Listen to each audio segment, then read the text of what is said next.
どんくらいの梶山先生もあれさ、花粉症？花粉症？はい。マジっすか？はい。最高ですよ。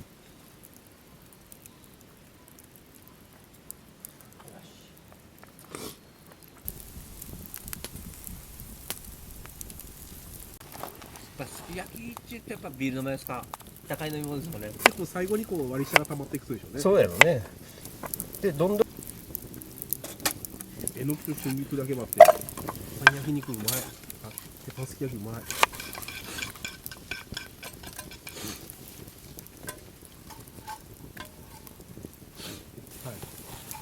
日曜日休みってあんまないじゃないですか。家におるともったいないけんどっか行こうって言うけど、皆さん金がないけんお金がかからんところに行こい中堅公民館ですよ。公民館でかくれんぼ鬼ごっこ。年長さん？年長。めっちゃパパショ出なかった。学校に行くしか遊び行くじゃないですか。学校に来てませんけどって電話がある。でも家に電話があるじゃない。家に電話するとじいちゃんばあちゃんしかいないじゃないですか。だからえらい心配ですよ。あんた今日学校行ったのにねーって。で、車を乗ってからスキーに行くんですよ。その当時宮崎の五ヶ瀬ハイランドスキー場だったんですよ。で、行って、で、車で寝るじゃないですか。朝一番からスキーするとですよ。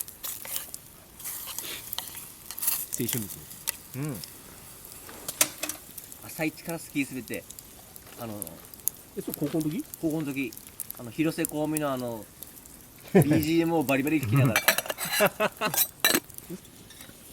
これランタンもまたいい感じ。贅沢よね、ほんと。超贅沢。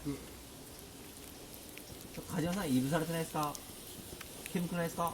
いや、大丈夫ですか？はい。こっちだいぶ勢いですね、そっち。こう流れていく。あ、そうですか？うん。今日はトマト鍋作りますよ。今日は。今日こそ。この間作られんやつ。俺はビーフシチュー。ビーフシチューは俺もこん前から俺家でも作ったですよ、ビーフシチュー。絶賛大絶賛。そんな喜んでくれるんだ、なんか作ったかやった。本当思った。それは今まで何もせんやった人が作るなら家族は喜ぶさね。めっちゃ家でなんか作ります？作った方がいいですよ。めっちゃカバーがありますよ。まだ家でどんくらい飲みます？焼酎うん。晩酌するとき。できるだけ3合ぐらいに抑えとる。いつも一升瓶をできるだけ3日持たせるように我慢。3日ってちょっと言っちゃ悪いよ。3日、俺だって1週間は持たんすけど、それくらいまで持たせようっていう頑張ってますよ。俺何本か買ってくれよ、1週間で。そしたら怒られますもん。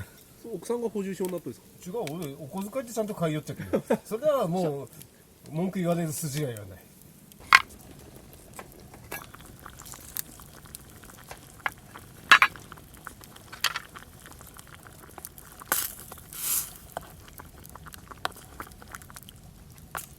マックスバリはイオン系やね。